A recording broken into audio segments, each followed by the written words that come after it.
به چې کله سړی ودکیږي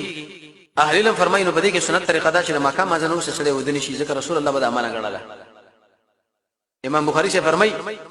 او داغه مقصد دا کې سړی قیام الليل تهجد لري او چې تیږي او د سړی لوچته ولې چې اسنه د سبب ور وده پاتې نشو خیر دغه ما قسم اذان وسه سړی خبرې نه کوي نبی صلی الله علیه وسلم بد ابد غړلې قران کې الله پیرت کړي قرطبي فرمایي چې عمر بن الخطاب د شپې ګرځیدو چې کوم خلکو بنا وخت پورې مجلسونه کول هغه بهوال سوا د ملمنه او سوا د دینی مجلس نو د خپل اهل نه دریم سنت په خوب کې راځي سړی بوختي ود کېږي او څلورم سنت طریقه دا چې سړی د خپل بستر لراځي نو په کار دا چې هغه د شي توشک یو قبله مسله صادری کړ صدر هغه د شي ټک باندې ورکی چې اورمانینه اشي لاس ما سربانی کش دم سنت پنځم سنت په خو کې دا چې سړی په دې طرف باندې ود کېږي بخاری کې حدیث رسول الله ملګری ویلي و چې ودشه على شقق الايمن په دې طرف باندې ستا شپږم سنت طریقه به دا چې سړی بده او داس کې دی ود کېدو لپاره لکه څنګه چې منزل او داس کې زموږ سره ډېر ملګری شکل ود کېږي چې په دې وخت کې او داس مات به کینا به د قبله په طرف باندې امغه داس لازم نه دی اهل علم فرمایي چې په دې کې درې روایت راغلي د باقي ټول باندې علماء کلام کړي دي خو کوشش دې سړیو کې چې باقي طرف باندې ودی شي د کوټي موقعیت په دې طریقه باندې وي چې سړی د قبله په طرف باندې برابرۍ کې نه نو ممانعت پکې نشته سړی به د قشن د خپل ورغوي راجمه کې بده کې بقول هو الله وي اعوذ بالله اعوذ برب الفلق والناس پکيو به بده بدن باندې راکږي چې مسه طاقت درې کرت بدا کار کوي دغه به دا خبره ده چې انسان به د صورت درې کرتی وي او کدا عمل بدرې کرتی وي پورا کوي اهل علم فرمایي چې قرأت یو کرتی وکا لیکن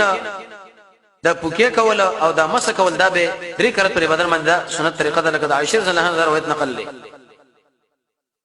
به پدې کې دا خبره ده چې انسان به ول پوکې کوي کو د قشن صورت بلولي د نبی صلی الله علیه وسلم د احادیث معلومیږي چې رسول الله وکړه خپل ځای لراغه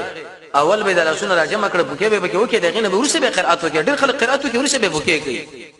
اول د پوکو دغه نه ورسه به سورتونه وای به بدن باندې راکاګه او مخکې د دې ادب منګویلی بل دا چې کله سړی ود کېږي دا بده شي چې اللهم باسمک اموت واحیا الله ستاسو د نوم په نامه باندې زه مړکېږم او د قشن ژوند کېږم او د کېږم څنګه دم د خوب د مرګ ورور دی او لسم سنت طریقه په قوم کې دا چې کله سړی راوچېږي د قشن به دا ود کېږي د شي بوي اللهم يا الله هنا عذابك ما وسط الصدى عذابنا يوم تبعث عبادك فاقوا رزمنا چې تخپل بندگان راوچتای الله دغه عذابنا مساته به بدو چې الحمد لله الذي ټول صفاتونه د کمال هغه الله لري چې زما د پر کافي والے کړي د قشن مال زیل را کړي دي الحمد لله الذي ټول صفاتونه د کمال هغه ذات لري اطعمني جمال ډوډۍ را کړي د مال اوبره کړي دي الحمد لله الذي ټول صفاتونه د کمال هغه الله لري چې په ما باندې احسان کړي دي او دغه شمه باندې فضل کړي دي اللهم اني اسالك يا الله زستانه سوال کوم مستپ عزت باندې چې ته مال د ور نه نجات راکړي چې کله انسان دا خبره وکي وې دې شری د رب العالمین دومره حمد وکي لکه دا ټول دنیا چې راجمه شو د الله حمدونه بین دغه حمد او د دې حمد هم دغه زور برابر دي ته سوچ کوونو معمولی دي عمل دي ظاهري موږ معمولی کاری لیکن د الله او د الله رسول باندې زیات دولسم سنت طریقه به دا چې انسان ایت کرسی ورولي ذکر رسول الله فرمایي چې د ابلیس به بچيږي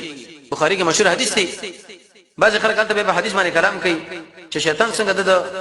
انسان په صفات باندې ونی ول او څنګه به خوشي کې نه رسول الله ویل دي زموږ په ایمان دی او چې کله سړی ود کېږي نو په دې وخت کې د قیام الليل د تهجد نیت وکړي کوچه چوفه به هوا الا که چرته اوچت نشو تر سبا پورې ته ودوي ستا په دې نیت باندې الله رب العزت د ټول شپه تعالی د قیام الليل ثواب لیکي زمونږ الله دومره انصاف والا ذات دی نه صحیح کې دا روایت سلام سنت پر خو کې درجه سړی ود کېږي تسبیح بدري درش کرته وای تحمید الحمدلله درې درش کرا او سلام درش کرا الله اکبر وای او معلومه دعا ده اللهم اسلمت نفسي اليك اللهم خپل تعالی د شم کړي او وجهت وجه اليك دا مخ تعالی دراړولې دي کارونه مثال درشباري دي د خپل ډډه مثال لګولې د رغبتن ورحبه اليك مين من سر د الله يرستانه لا ملجا ولا منجا نشته زیاده پناهي او نه زیاده تکتي د کامیابی مگر هغه داتي امنت بكتابك الذي ما ایمان راوړې صاحب هغه کتاب نشته نازل کړي لري ونبيك الذي ارسلته هغه نبی چې تعالی لګل رسول الله فرمایي وکدا چرته بدیش په باندې مر شو اې دې دعا ویل نو ورستاد دا سړی په اسلام کې هغه دنیا لاړو مسلمان لاړي رسول الله صلی الله علیه وسلم کو یې درکړی دا څومره اوچت او کچر د سبا دي کې نو ته به د خیر سبا دي کې شپږم سنت پرې کې دا دي حدیث بخاری مسلم کې راځي چې سړی په د سورې بقره د ورسنی دعا آیتونه لولي رسول الله فرمایي چې د شپې د دعا آیتونه ولې وصل کفتاه د عدل کافی دا معنا ده چې په د باندې د شپې د مانځه حق دی د هغه مانځنه د ایواز شو د باندې د قران کریم څخه حق دی د هغه قران کریم نه د ایواز شو دریم معنا محدثین دا کوي چې الله رب العزت به د شپې موارد د کوي معنا د هر قسمه شرع نبی ساتي